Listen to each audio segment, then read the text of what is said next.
দশম শ্রেণীর শিক্ষার্থীবৃন্দ, আশা করি তোমরা ভালোই আছো। আমিও ভালো আছি। আমি মোহাম্মদ মশিউর রহমান, সহকারী শিক্ষক, এনএস-আমিন রেসিডেন্সিয়াল স্কুল, ফুলিপুর, কুড়িগ্রাম।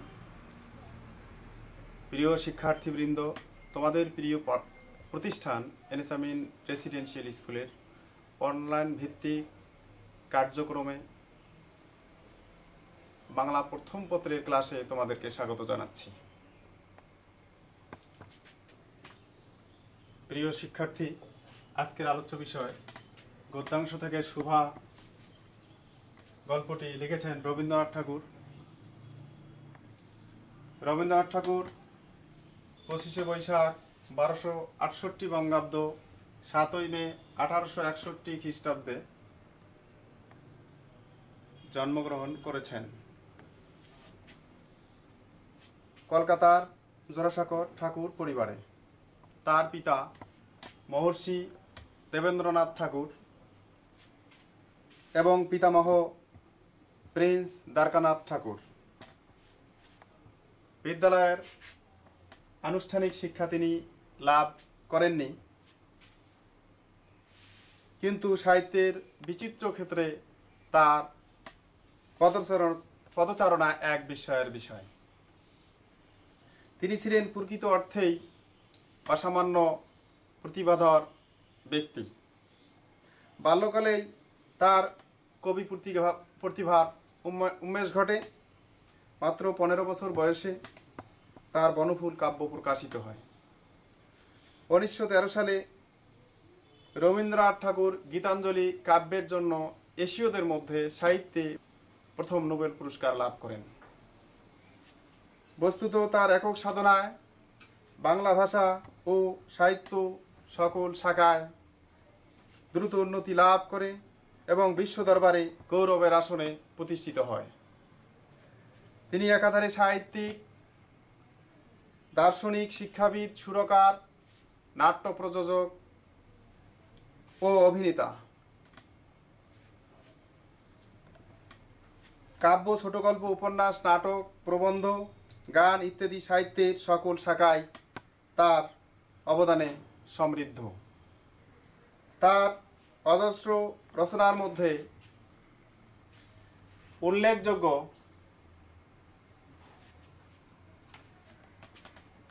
কাব্যগ্রন্থগুলো হচ্ছে সোনার তরী, চিত্রা, কল্পনা, খনিকা, বলাকা, গীতাঞ্জলি ইত্যাদি।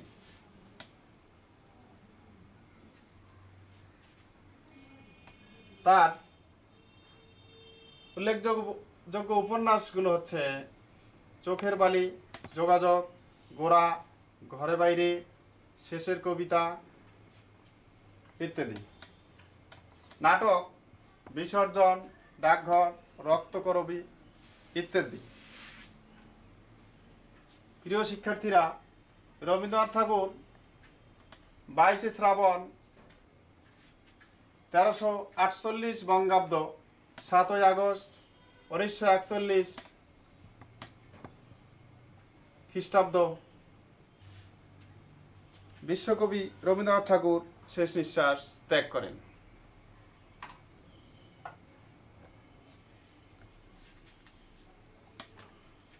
শুভা গল্পটি রবীন্দ্রনাথ ঠাকুরের গল্পগুচ্ছ থেকে সংকলিত হয়েছে। বাক প্রতিবন্ধী শুভার প্রতি লেখকের হৃদয় নিংড়ানো ভালোবাসা ও মমত্ববোধে গল্পটি অমর হয়ে আছে। শুভা কথা বলতে পারে না, মা মনে করেন এ তার নিয়তির দোষ, কিন্তু বাবা তাকে প্রচণ্ড ভালোবাসেন। যারা কথা বলতে পারে না সেই পোষা প্রাণীদের কাছে সে মুখর এবং তাদের কাছের জন। আর বিপুল নির্বাক প্রকৃতির কাছে শুভা পায় মুক্তির আনন্দ। রবীন্দ্রনাথ ঠাকুর মূলত প্রতিবন্ধী মানুষের আশ্রয়ের জন্য একটি জগৎ তৈরি করেছেন এবং সেই সঙ্গে তার সেই পোষা প্রাণীদের প্রতি আমাদের মমত্ববোধের উন্মেষ ঘটাতে চেয়েছেন। প্রিয় শিক্ষার্থীরা, আমরা এখন মূল পাঠে আসি। শুভা গল্পটি মূল বিষয় হচ্ছে শুভা একজন বোবা মেয়ে। মেয়েটির নাম যখন সুভাষিনী রাখা হয়েছিল তখন কে জানিত যে সে বোবা হইবে। তাহার দুটি বড় বোনকে সুকেশিনী ও সুহাসিনী নাম দেয়া হয়েছিল, তাই তাদের মিলের অনুরোধে তার নাম দেয়া হয়েছিল সুভাষিনী। এখন সকলে তাকে শুভা বলে ডাকে। দস্তর মতো অনুসন্ধান ও অর্থ ব্যয়ে বড় দুটি মেয়ের বিবাহ হইয়াছে। এখন ছোটটি পিতামাতার নীরব হৃদয় ভারের মতো বিরাজ করিতেছে। প্রিয় শিক্ষার্থীরা, যে বোবা মেয়েটি কথা কয় না সে যে অনুভব করে ইহা সকলের ধারণা হয় না। এই জন্য তাহার সাক্ষাতেই সকলে তাহার ভবিষ্যৎ সম্বন্ধে দুশ্চিন্তা প্রকাশ করিত। সে যে বিধাতার অভিশাপ রূপে তাহার পিতৃগৃহে আসিয়া জন্মগ্রহণ করিয়াছে, এ কথা সে শিশুকাল হইতে বুঝিয়া লইয়াছিল। তাহার ফল এই হইয়াছিল, সাধারণের দৃষ্টিপথ হইতে সে আপনাকে গোপন করিয়া রাখিবার সর্বদাই চেষ্টা করিত। মনে করিত আমাকে সবাই ভুলিলে বাঁচি, কিন্তু বেদনা কি কখনো হলে পিতামাতার মনে সে সর্বদাই জাগরুক ছিল। বিশেষত শুভার মা শুভাকে নিজের একটা ত্রুটি স্বরূপ দেখিতেন। কেননা মাতা পুত্র অপেক্ষা কন্যাকে নিজের অংশরূপে দেখেন। কন্যার কোনো অসম্পূর্ণতা দেখিলে সেটা যেন নিজের একটা ত্রুটি স্বরূপ লজ্জার কারণ বলিয়া মনে করেন। বরঞ্চ কন্যার পিতা বাণীকণ্ঠ শুভাকে তাহার অন্য মেয়েদের চাইতে একটু বেশি ভালোবাসেন। কিন্তু মাতা তাহাকে নিজের গর্ভের কলঙ্ক জ্ঞান করিয়া তাহার প্রতি বড় বিরক্ত ছিলেন।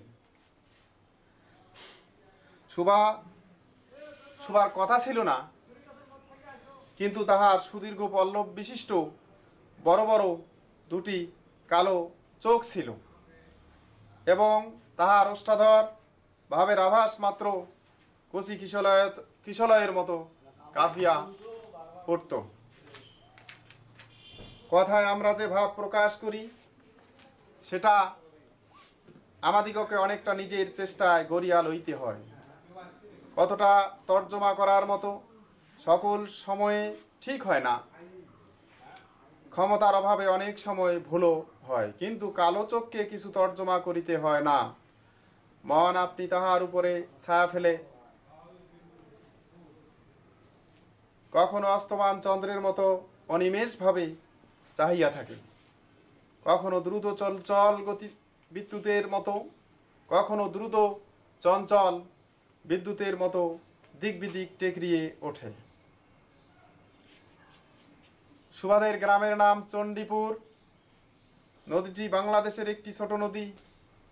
গৃহস্থ ঘরের মেয়েটির মতো বহুদূর পর্যন্ত তাহার প্রসার নহে,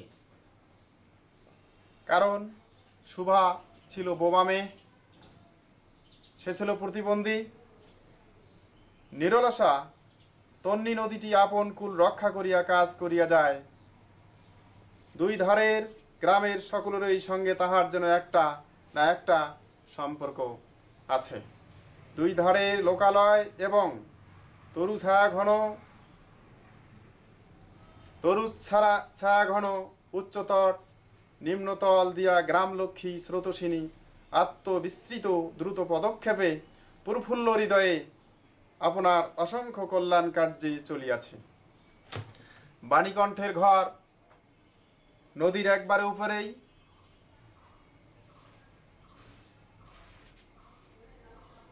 তাহার বাখারির বেড়া, আটচালা গোয়াল ঘর, ঢেকিশালা, খড়ের স্তূপ, তেঁতুলতলা, আম কাঁঠাল এবং কলাবাগান, নৌকাবাহী মাত্রের ওই দৃষ্টি আকর্ষণ করে। বোবা মেয়েটি যখনই অবসর পায় তখনই নদী তীরে আসিয়া বসে। প্রকৃতি যেন তাহার অভাব পূরণ করিয়া দেয়, যেন তাহার হইয়া কথা কয়। নদীর কলধ্বনি, লোকের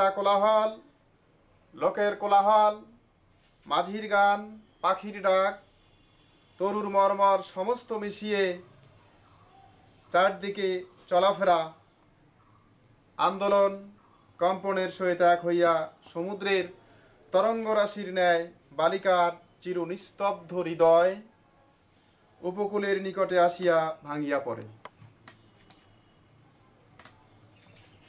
মধ্যাহ্নে যখন মাঝিরা জেলেরা খাইতে যাইত, গৃহস্থরা ঘুমাইত, পাখিরা ডাকিত না, খেয়া নৌকা বন্ধ থাকিত, স্বজন জগৎ সমস্ত কাজকর্মের মাঝখানে সহসা থামিয়া গিয়া ভয়ানক বিজন মূর্তি ধারণ করিত, তখন রুদ্র মহাকাশের তলে কেবল একটি বোবা প্রকৃতি এবং একটি বোবা মেয়ে মুখোমুখি চুপ করিয়া বসিয়া থাকিত। একজন সুবিস্তীর্ণ রৌদ্রে আর একজন তরু ছায়। সুভার যে গুটি কতক অন্তরঙ্গ বন্ধু ছিল না তা নহে। গোয়ালের দুটি গাভী, তাহাদের নাম সর্বস্বী ও পাঙ্গলি। সে নাম বালিকার মুখে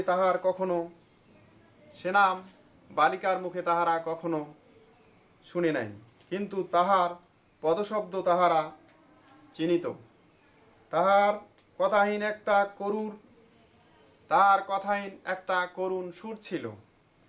তাহার মর্ম তাহারা ভাষার অপেক্ষা সহজে বুঝিত। সুভা কখন তাহাদের আদর করিতেছে, কখন ভর্ৎসনা করিতেছে, কখন মিনতি করিতেছে, তাহারা মানুষের অপেক্ষা ভালো বুঝিতে পারিত। সুভা গোয়ালে ঢুকিয়া দুই বাহুর দ্বারা সর্বশীর গ্রীবা বেষ্টন করিয়া তাহার কানের কাছে আপনার গণ্ডদেশ ঘর্ষণ করিত এবং পাঙ্গলি স্নিগ্ধ দৃষ্টিতে তাহার প্রতি নিরীক্ষণ করিয়া তাহার গা চাটিত। বালিকা দিনের মধ্যে নিয়মিত 3 বার গোয়াল ঘরে প্রবেশ করত, আবার অনিয়মিতভাবেও প্রবেশ করত। দিনের অধিক সময় প্রবেশ করতে বাধ্য হতো। পরিবারের লোকেরা যখন তার প্রতি খারাপ ব্যবহার দেখাতো, তখন বাধ্য হয়ে সে তার ওই মুখ বন্ধুগুলোর কাছে গিয়ে মিশত। মুখ বন্ধুগুলো সুভার গা ঘেঁষিয়া আসিয়া অল্পে অল্পে তাহা বাহুতে শিং ঘষিয়া ঘষিয়া তাহাকে নির্বাক বেকুলতার সহিত সান্ত্বনা দিতে চেষ্টা করিত। প্রিয় শিক্ষার্থীরা, মোটামুটি সুভা যে একজন বোবা মেয়ে, তার প্রতি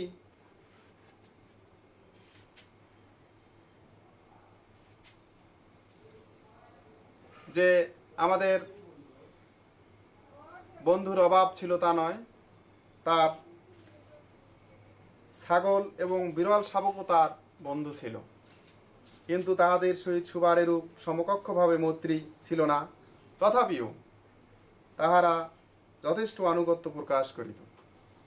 বিড়াল শিশুটি দিনে এবং রাত্রে তখন সুভার গরম কোলটি নিঃসংকোচে অধিকার করিয়া সুখনিদ্রার আয়োজন করিত এবং সুভা তাহার গ্রীবা ও পৃষ্ঠে কোমল আঙ্গুলি বুলাইয়া দিলে যে তাহার নিদ্রাকর্ষণের বিশেষ সহায়তা হয়, ইঙ্গিতে এরূপ অভিপ্রায় প্রকাশ করিত।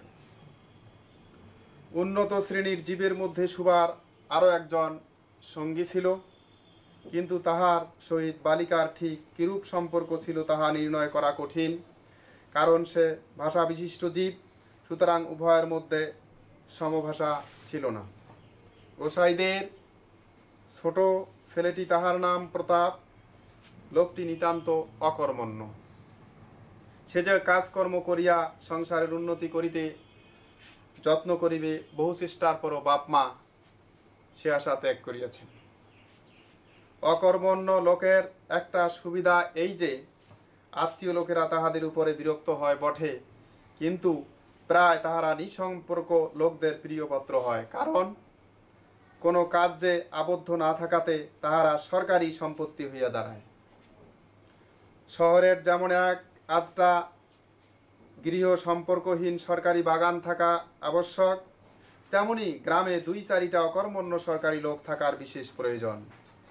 কাজে কর্মে আমোদে অবসরে যেখানে একটা লোক কম পড়ে সেখানেই তাহাদিগকে হাতের কাছে পাওয়া যায়। প্রতাপের প্রধান শখ ছিল ছিপ ফেলিয়া মাছ ধরা। ইহাতে অনেক সময় সহজে কাটানো যায়।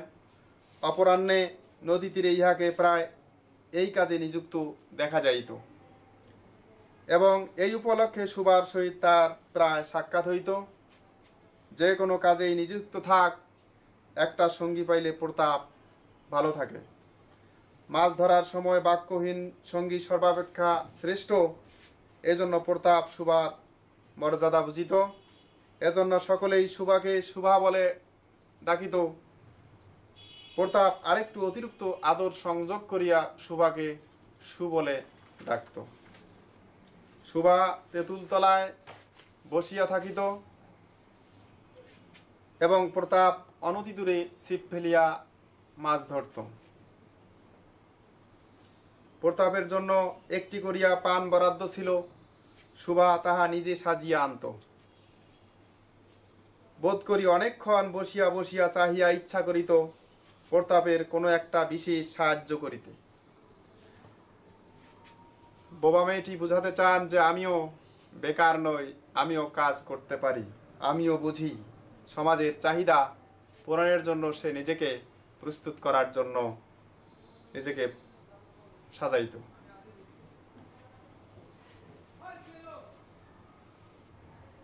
প্রিয় শিক্ষার্থীরা, আমরা মূল পাঠ থেকে যে আলোচনাগুলো শুনলাম, এই আলোচনাগুলো মনে রাখবে। এই পাঠ থেকে কিছু জ্ঞানমূলক আলোচনা আমি বোর্ডের মধ্যে লিখছি, তোমরা মনোযোগ দিয়ে খাতায় তুলে নাও। প্রিয় শিক্ষার্থীরা, এখন আমরা কিছু জ্ঞানমূলক প্রশ্ন লিখছি।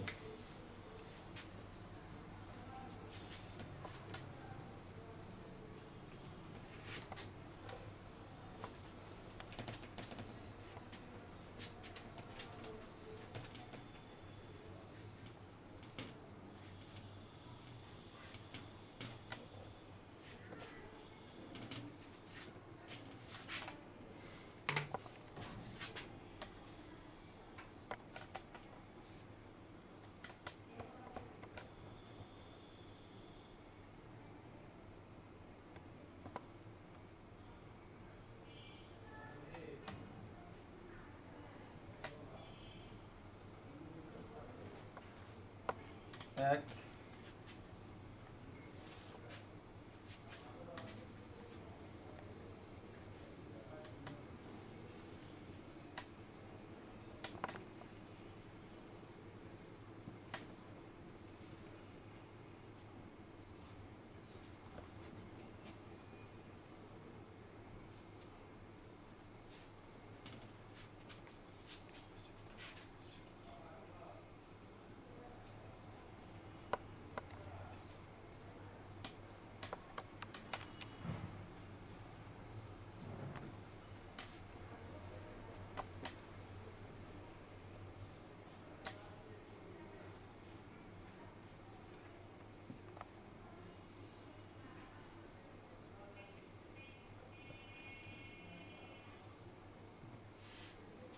প্রকৃতির বিবিধ শব্দ এবং বিচিত্র গতি কিসের ভাষা? উত্তর, বোবার ভাষা। 2,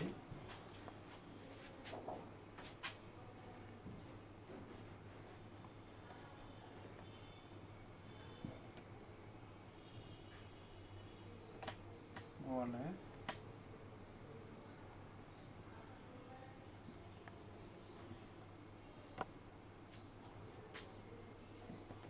গাভী দুটির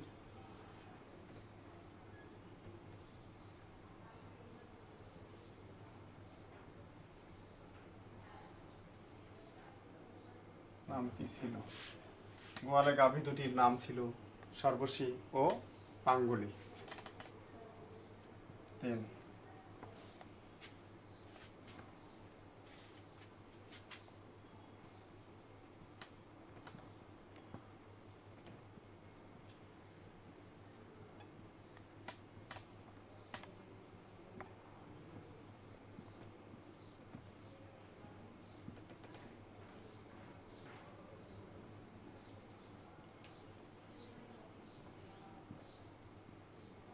শুভা কি ধরনের প্রতিবন্ধী? উত্তর, শুভা ছিলেন বাক প্রতিবন্ধী।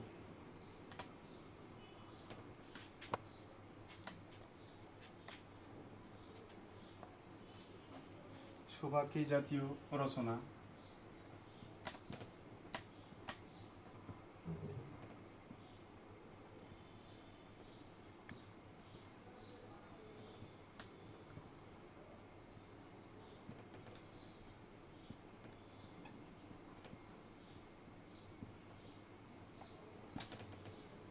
শুভা কি জাতীয় রচনা? উত্তর, শুভা একটি ছোট গল্প। 5 শুভা মুখর থাকে কাদের সাথে?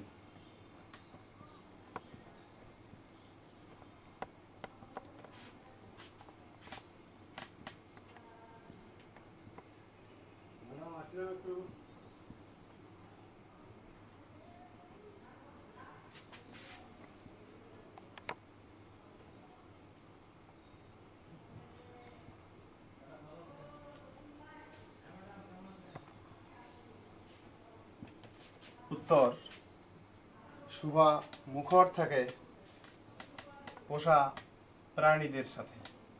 প্রিয় শিক্ষার্থীরা, আরও অনেক জ্ঞানমূলক প্রশ্ন আছে, তোমরা এগুলো খাতায় নোট করবে। এরপরে আমরা কিছু অনুধাবনমূলক প্রশ্ন বাড়ির কাজ দিচ্ছি, তোমরা তুলে নাও।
ঘরে কঠিন কথা শুনে শুভা গোয়াল ঘরে যেত কেন?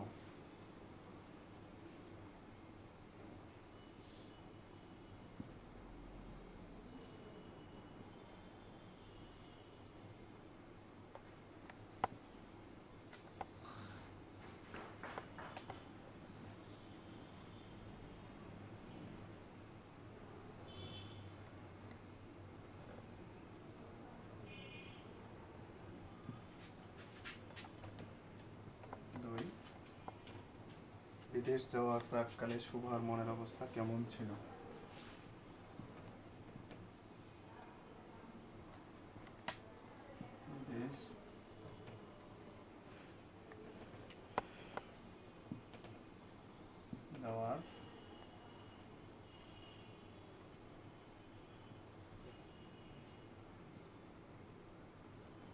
বিদেশ যাওয়ার প্রাককালে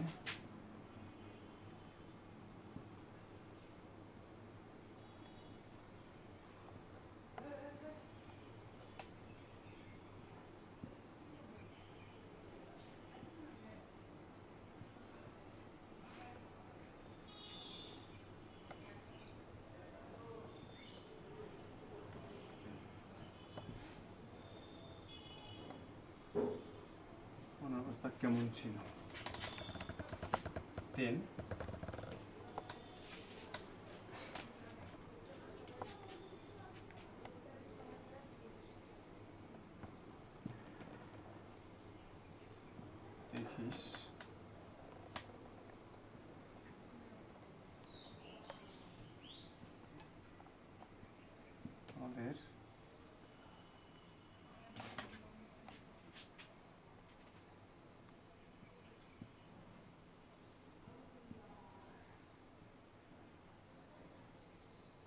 দেখিস আমাদের ভুলিস নি।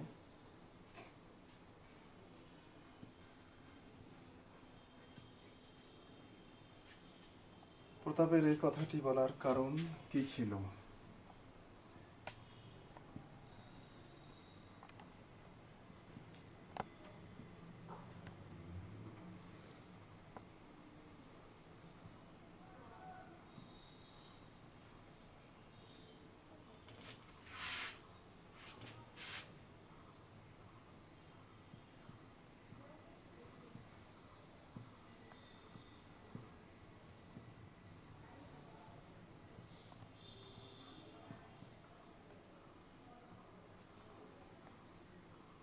কি ছিল?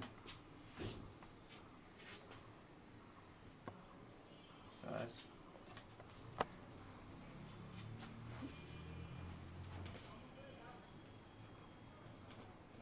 শুভা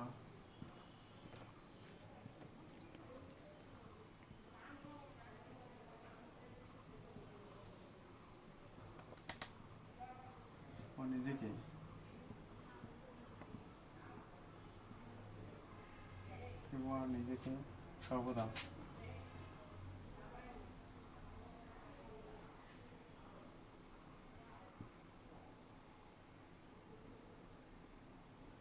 গোপন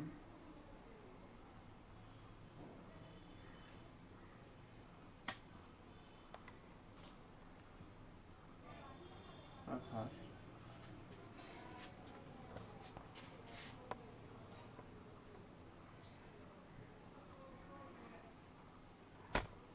চেষ্টা করতো।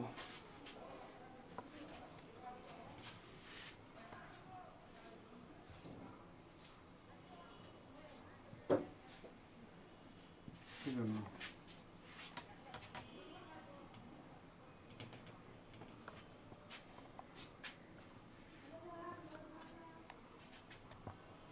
পিতামাতার নীরব হৃদয় ভার।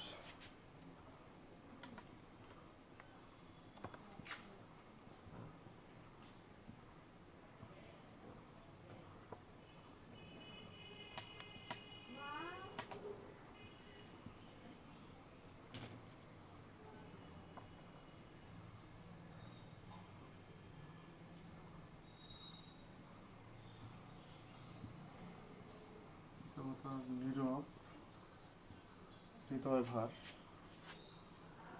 কথাটি দ্বারা লেখক কি বোঝাতে চেয়েছেন।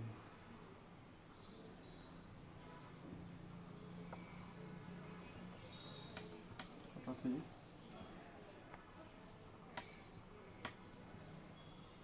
দ্বারা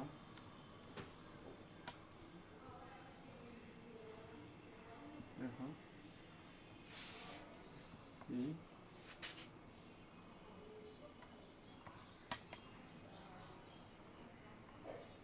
বোঝাতে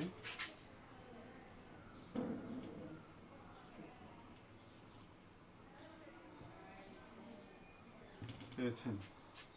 প্রিয় শিক্ষার্থীরা, 1 নং প্রশ্নটা হচ্ছে ঘরে কঠিন কথা শুনে শুভা গোয়াল ঘরে যেত কেন। আমরা পাঠের মধ্যে আলোচনা করছি। 2 নং প্রশ্ন হচ্ছে বিদেশ যাওয়ার প্রাককালে শুভার মনের অবস্থা কেমন ছিল। দেখিস আমাদের ভুলিস নে প্রতাপের এ কথাটি বলার কারণ কি ছিল। শুভা নিজেকে সর্বদা গোপন রাখার চেষ্টা করত কি জন্য। পিতামাতার নীরব হৃদয় ভার কথাটি দ্বারা লেখক কি বোঝাতে চেয়েছেন। প্রিয় শিক্ষার্থীরা, অনুধাবনমূলক প্রশ্ন আরো অনেক আছে, তোমরা সংরক্ষণ করবে। তো আমরা আজকে এই পাঠ থেকে যেটা শিখলাম প্রতিবন্ধীদের প্রতি আমাদের উদার হতে হবে, তাদের প্রতি অবজ্ঞা করা যাবে না, তাদের প্রতি আমাদের খারাপ মন্তব্য নিয়ে আসা যাবে না। প্রতিবন্ধীদের সাহায্য, সহানুভূতি ও মমত্ববোধ প্রদর্শন করা আমাদের সকলেরই উচিত। প্রিয় শিক্ষার্থীরা, আজ এ পর্যন্তই। তোমরা ভালো থাকবে। ধন্যবাদ।